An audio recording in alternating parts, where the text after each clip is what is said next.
Hi everyone, this is Dr.RUkmani Choudhary and my today's topic is Bartholin Cyst. So I'll be talking all about Bartholin Cyst. What are the complication, treatment part, required homeopathy medicine, diagnosis. You are requested to watch complete video for complete information. If you are watching for the first time, don't forget to subscribe my channel and press the bell icon to get notified. So let's begin. See, what are Bartholin cysts? I have uploaded many videos on cysts. Cysts are, like fluid-filled sac. They are like a sac and they are fluid-filled. They are infected, like when there is a, any microorganism and bacteria enters, then they get infected and they can create problem. So if they are not infected, they are not that troublesome, but once they get infected, they can make a big trouble. So topic is same, like these are Bartholin cysts. So before discussing about Bartholin cysts, let's talk about Bartholin gland. See, Bartholin glands are the glands that are situated in the female vaginal lower part, and this is like in between vagina or vulva. And the function of these glands are there is a production of a liquid and that lubricates while intercourse activity. So this is an important function, and if due to any reason, like these are the gland, they form that lubricants that discharge, and there is a duct and there is an opening in the lower vaginal part. So once the gland is forming the substance, the liquid, and through the duct they are coming down into the vagina. If due to any reason the duct is get blocked, so they come down and just there is an accumulation of the fluid in the gland, and that can cause a cyst formation, right? So this is how they develop. Blockage due to blockage of Bartholin duct. The risk factors, like who are prone to have this, and what are the causes for this? See, the cause is unclear, the cause is not known, there is no definitive exact cause, but yes, there are some risk factors and some belief theory.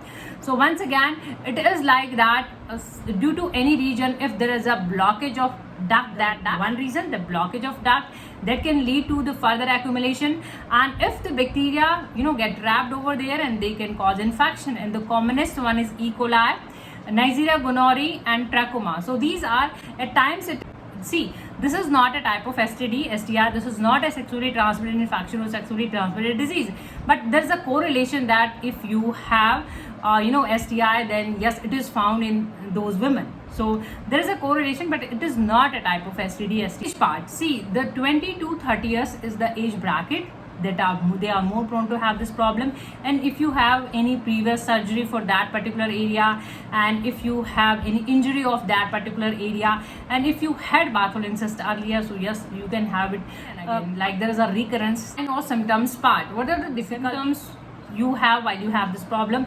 See, the cause is unknown, unclear, there is no major symptom known, and if it is a normal cyst, then there is no discomfort, there is no problem at all, and at times it is not even diagnosed.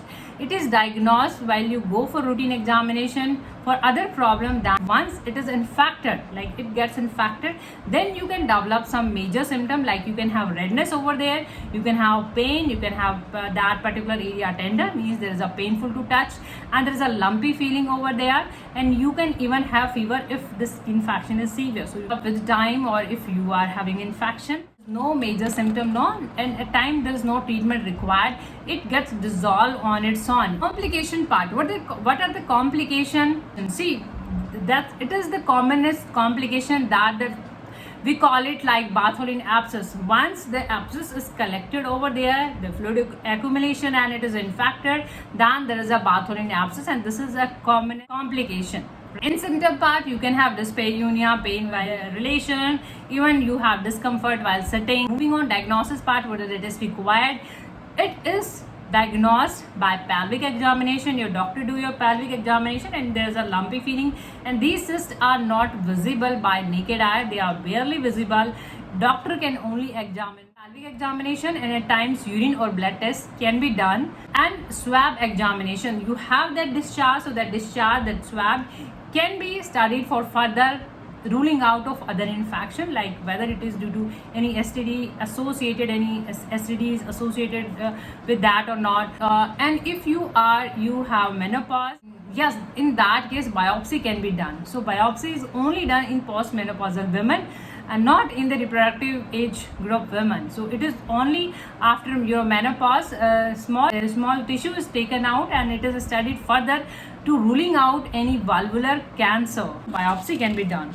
right? Part. See, like what causes are there and who are at the risk. So just focus on that. It's found among the sexually active women. So use barrier method. You can use barrier method.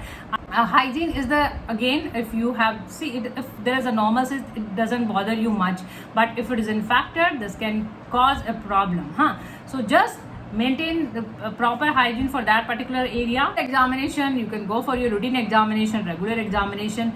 Treatment part, see, we'll discuss it like home treatment, home remedies, allopathic mode of treatment, and lately we'll discuss about best effective homeopathy medicine. Home remedies, see, warm bath or Sitz bath, very good option for you, that you can do, warm bath. You can have Sitz bath like 15 or 20 minutes, or like 10 or 15 minutes you can have, and these warm bath usually reduces your swelling, reduces your pain, and the pus discharge, the pus comes out automatically by the contact you have with the warm water. So you can have Sitz bath like on a regular basis, or twice or thrice in a week.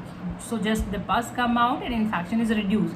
The warm compression, the hot compression, it is advised like cold compression. So you can have some hot cloths or hot warm dipped water cloth. You can apply that area and you can massage, so that releases that pus and it drains out that pus and it gives you some relief. So you can do this thing, and you can apply even fresh aloe vera juice or aloe vera gel you have. So aloe vera, again, anti-inflammatory property, so it reduces your inflammation, swelling, and you have relief. So these are the home remedies you can try at home. Allopathic mode of treatment, see, allopathy entirely depends on the type of infection, what type of infection you are having. So they provide you broad spectrum antibiotic, and if you have pain, then they give you painkillers. And if the pus is accumulated and there is a large amount of pus is there, then they drain your pus. So drainage is required in that case, and if the size enlarged, then in that case there is a surgical removal of that particular. Homeopathic part of treatment. See, homeopathy, there are many medicine in homeopathy according to your symptom, what symptom you are having. So we'll discuss one by one about all the medicine. Like hepasol. See, hepasol is given when you are very sensitive to touch. Hepasol sensitivity is the keynote symptom. So when you are very sensitive and when you have pus formation, the abscess formation, and there is a pus accumulation over there, so in that case you can, these are oral medicine, so just have 1 or 2 drops orally on for that particular area. Use orally and use like twice or thrice in a day, and for 3 to 4 weeks minimum. See, Calimure is given when you have painless, means you are having cysts but there is no pain. So in that case you can use Calimure, very effective medicine, and with that you have leukorrhea, the white discharge. So for these symptoms you can use Calimure.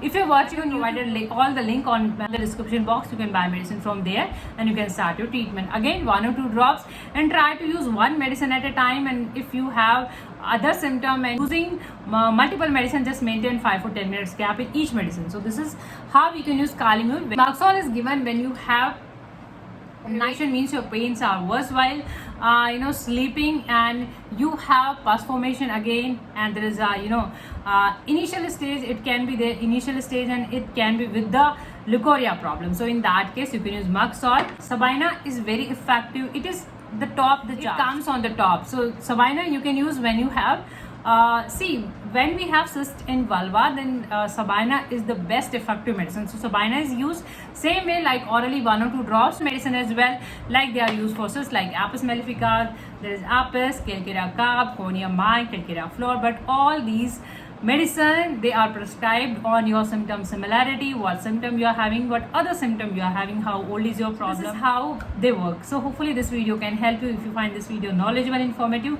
please like and share. If you're watching for the first time, so don't forget to subscribe my channel, press the bell icon to get notified. Thank you for watching. Thank you for your support. Thank you so much. Keep watching. Thank you.